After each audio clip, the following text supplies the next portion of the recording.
নমস্কার বন্ধুরা, education culture YouTube চ্যানেলে তোমাদের স্বাগতম। তো তোমাদেরকে আমি আজকে যে টপিকটা নিয়ে বোঝাবো সেটা হচ্ছে তোমাদের ডিপ্লোমার যে সেকেন্ড সেমিস্টারে এখন তোমরা রয়েছো, অর্থাৎ 2024-25 শিক্ষাবর্ষে তোমরা যারা জেক্সপো এবং ভোকলেট এর থ্রুতে ডিপ্লোমার প্রথম বর্ষে অ্যাডমিশন নিয়েছিলে, তো তোমরা এখন কিন্তু ডিপ্লোমার সেকেন্ড সেমিস্টারে রয়েছো। ডিপ্লোমার সেকেন্ড সেমিস্টারটা ডিপ্লোমার ফার্স্ট সেমিস্টারের তুলনায় কিছুটা আলাদা।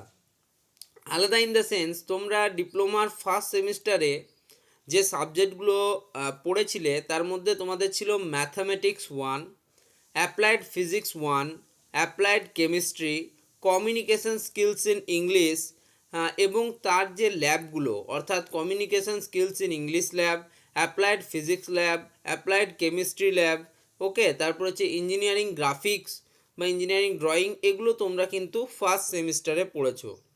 তবে ডিপ্লোমা সেকেন্ড সেমিস্টারে কিন্তু তোমরা এসে তোমাদের পড়তে হচ্ছে অ্যাপ্লাইড ফিজিক্স 2, ওকে, অর্থাৎ অ্যাপ্লাইড ফিজিক্স 1-এরই পরবর্তী পার্ট হচ্ছে অ্যাপ্লাইড ফিজিক্স 2। তার সাথে তোমরা পড়ছো কি, তার সাথে তোমরা পড়ছো ম্যাথামেটিক্স 2, ওকে, এবং তোমাদের একটা নতুন সাবজেক্ট হয়তো তোমরা অনেকেই দেখবে, যেটা হচ্ছে FEEE, যেটাকে বলা হয় fundamentals of electrical and electronics engineering, এবং তার সাথেই তোমরা পড়ছো ইঞ্জিনিয়ারিং মেকানিক্স, ওকে। তো এই দুটো সাবজেক্ট কিন্তু তোমাদের পরবর্তী সময়ে প্রচুর কাজে লাগবে, এবং তোমাদের সেকেন্ড সেমিস্টারের মোস্ট টাফ সাবজেক্টগুলোর মধ্যে যেমন ম্যাথস রয়েছে, তার সাথেই রয়েছে তোমাদের ইঞ্জিনিয়ারিং মেকানিক্স, এবং ইঞ্জিনিয়ারিং মেকানিক্সের সঙ্গে তোমাদের রয়েছে বললাম fundamentals of electrical and electronics engineering. দেখো, ডিপ্লোমা সেকেন্ড সেমিস্টারটা খুব ইম্পর্টেন্ট। তার কারণ, তোমরা যখন ট্রেড নির্বাচন করো, অর্থাৎ তোমরা যখন ডিপ্লোমার ফার্স্ট ইয়ারে কেউ ইলেকট্রিক্যালে, কেউ সিভিল ইঞ্জিনিয়ারিংয়ে, কেউ মেকানিক্যাল ইঞ্জিনিয়ারিংয়ে, কেউ মাইনিং ইঞ্জিনিয়ারিংয়ে, কেউ মেটালার্জি, কেউ অটোমোবাইল, তো বিভিন্ন ধরনের ইঞ্জিনিয়ারিংয়ে তোমরা কিন্তু অ্যাডমিশান নিয়েছো। এবার এই যে তোমাদের ডিপ্লোমার সেকেন্ড সেমিস্টার, এখানেই তোমরা বুঝতে পেরে যাবে যে তোমাদের ফিল্ড অফ স্টাডি এবং পছন্দের জিনিসটা কী। তার কারণ, তোমরা যখন ডিপ্লোমা সেকেন্ড সেমিস্টারে আছো, তোমরা এই যে FEEE সাবজেক্টটা পড়বে, যেটা fundamentals of electrical and electronics engineering.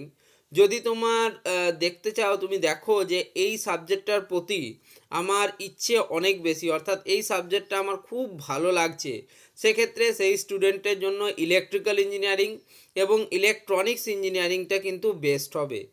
একইভাবে তোমার যদি ইঞ্জিনিয়ারিং মেকানিক্স সাবজেক্টটা ভালো লাগে সেক্ষেত্রে কিন্তু অবশ্যই দেখবে তোমার সিভিল ইঞ্জিনিয়ারিং এবং মেকানিক্যাল ইঞ্জিনিয়ারিংয়ের দিকে একটা ঝোঁক তৈরি হচ্ছে। তুমি নিজে দেখবে, তার মধ্যে তোমরা কিন্তু এটা বুঝতে পারবে, তোমরা পড়াশোনাতেই বুঝতে পারবে যে আমার কোন দিকটাতে আমার ফোকাস বেশি। দেখো, সব থেকে বেশি যদি কোনো স্টুডেন্টের সমস্যা হয়েছে ডিপ্লোমার ফার্স্ট সেমিস্টারে এবং এখন ডিপ্লোমার সেকেন্ড সেমিস্টারে এসেও, সেটা হচ্ছে তোমরা যারা বলবো যারা মাধ্যমিকে এবং তারপরে ক্লাস 12-এ আর্টস নিয়ে পড়েছিল, অর্থাৎ যাদের আর্টসের ব্যাকগ্রাউন্ডটা ছিল, তাদের ক্ষেত্রে এটা কিন্তু একটা সমস্যা। আমি বলে দিচ্ছি ম্যাথামেটিক্সটা তোমাদের জন্য টাফ হচ্ছে কেন।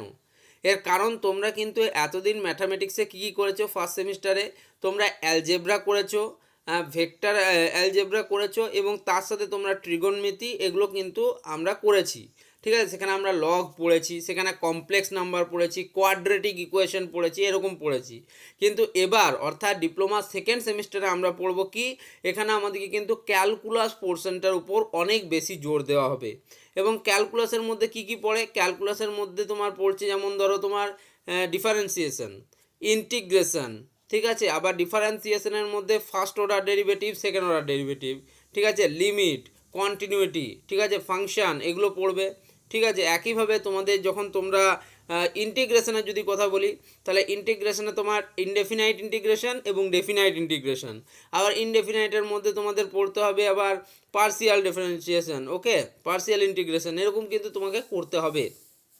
এরই সাথে একটা অত্যন্ত কঠিন সাবজেক্ট বা কঠিন টপিক যেটা বলো ডিফারেন্সিয়াল ক্যালকুলাস, ঠিক আছে। ডিফারেন্সিয়াল ইকুয়েশনগুলো সত্যিই টাফ, ওকে, একজন যদি তুমি একবারে নতুন কেউ হও, যে একদমই কিছু জানে না, ঠিক আছে, তার ক্ষেত্রে কিন্তু এই ডিফারেন্সিয়াল ইকুয়েশনটা কিন্তু যথেষ্ট কঠিন হতে চলেছে। আমি বলছি যেহেতু আমাদের ক্ষেত্রেও এই সমস্যাটা হয়েছিল ডিফারেন্সিয়াল ইকুয়েশনের ক্ষেত্রে, তাই আমি তোমাদের জানিয়ে রাখছি। তোমাকে এই ডিফারেন্সিয়েশন এবং ইন্টিগ্রেশন তুমি যদি ভালো করে না করো, ডিফারেন্সিয়াল ক্যালকুলাস করতে কিন্তু প্রচণ্ড সমস্যা হবে। এবং তারপরে তোমাদের কিন্তু আবার ইলিপস, হাইপারবোলা, প্যারাবোলা এগুলোও কিন্তু রয়েছে। ঠিক আছে, তো জিনিসটা কিন্তু টাফ। ম্যাথামেটিক্সটা সেকেন্ড সেমিস্টারে ফার্স্ট সেমিস্টারের তুলনায় অনেক টাফ। আমি এটা আগেই তোমাদেরকে বলে দিচ্ছি, যেহেতু এইমাত্র তোমাদের কিন্তু ক্লাসেস শুরু হয়েছে, তোমরা সেটা দেখতেও পাচ্ছ। যদি তোমাদের কোনো জায়গায় আটকায়, মনে হয় যে ম্যাথসের এই টপিকটা খুব কঠিন লাগছে, আমি বুঝতে পারছি না, অবশ্যই কিন্তু আমাকে ভিডিও নিচে কমেন্ট করো, আমি সেই বিষয়ে কিন্তু ভিডিও বানিয়ে দেবো তোমাদের। ওকে, এবারে নেক্সট যে দ্বিতীয় টপিকটা আমি বলবো, applied physics two. Applied physics টুটাতেও কিন্তু তোমাদের এবারে যথেষ্ট হোঁচট খেতে হবে। ফার্স্টে তোমরা ইউনিট, ঠিক আছে, মেজারমেন্ট এগুলো পড়েছো, এবং তারপরে তোমরা নিউটনস লজ অফ মোশন পড়েছো। ঠিক আছে, এবার কিন্তু তোমাদের একটু আলাদা হবে, এবং এইবারের যে টপিকগুলো সেটা কিন্তু তুলনামূলক অনেকটা কঠিন। এটা বোঝা গেল তোমাদের। এবারে আসছি মেন যে সাবজেক্টগুলো, অর্থাৎ fundamentals of electrical and electronics engineering, computer related একটা সাবজেক্ট রয়েছে তোমাদের। ঠিক আছে, এবং তার সাথেই তোমাদের রয়েছে বললাম যে ইঞ্জিনিয়ারিং মেকানিক্স। ইঞ্জিনিয়ারিং মেকানিক্স কিন্তু একটা যথেষ্ট কঠিন এবং টাফ সাবজেক্ট, এবং এতে তোমার যেরকম প্রশ্ন হয়, প্রশ্নগুলো তোমরা কিন্তু দেখলেই বুঝতে পারবে, স্ট্যান্ডার্ড প্রশ্ন কিন্তু করা হয়। ওকে, তো সেক্ষেত্রে তোমাদের কিন্তু একটা প্রবলেম ফেস করতে হবে ইঞ্জিনিয়ারিং মেকানিক্সকে কেন্দ্র করে।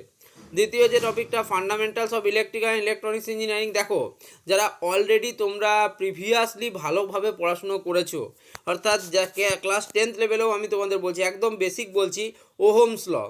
ওহমস ল কী বলছে?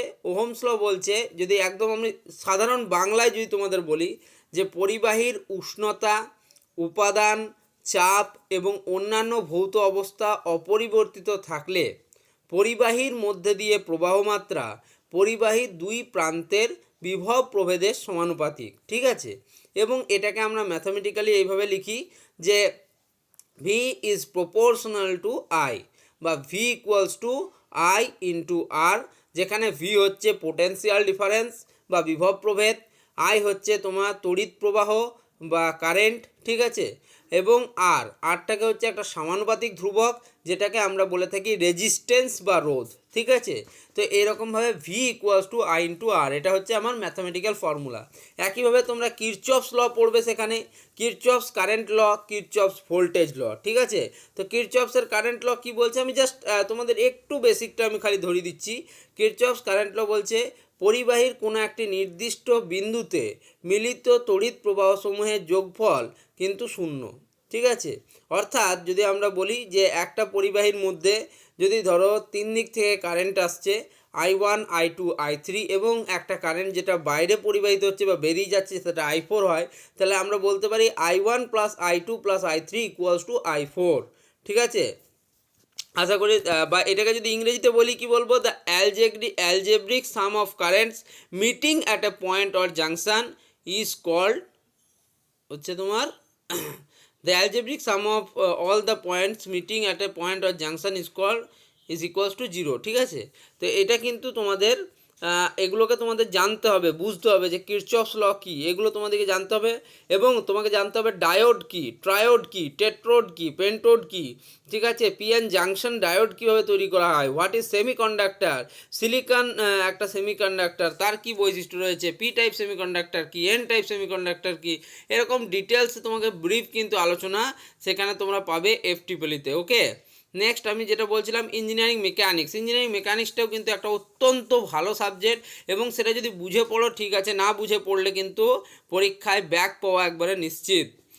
আইটির যে সাবজেক্টটা, অর্থাৎ কম্পিউটার ফান্ডামেন্টালস অফ কম্পিউটার বা কম্পিউটার ফান্ডামেন্টালস যে সাবজেক্টটা রয়েছে, এটাও কিন্তু একটা গুরুত্বপূর্ণ এবং মারাত্মক সাবজেক্ট। ঠিক আছে, যারা কম্পিউটার সম্বন্ধে বিন্দুমাত্র নলেজ নেই তাদের ক্ষেত্রে কিন্তু যথেষ্ট কঠিন হতে চলেছে সাবজেক্টটা। ঠিক আছে, এখন আর ওরকম প্রশ্ন দেয় না যে কম্পিউটারের জনক কে, অ্যাবাকাসের জনক কে। ঠিক আছে, এরকম প্রশ্ন হয় না, স্ট্যান্ডার্ড প্রশ্ন হয়, সফটওয়্যার থেকে প্রশ্ন হয়। ঠিক আছে, তো এই জিনিসগুলো কিন্তু মাথায় রাখবে। তোমরা দেখতেই পাচ্ছ কোশ্চেনের স্ট্যান্ডার্ড কিন্তু পরিবর্তন হয়েছে।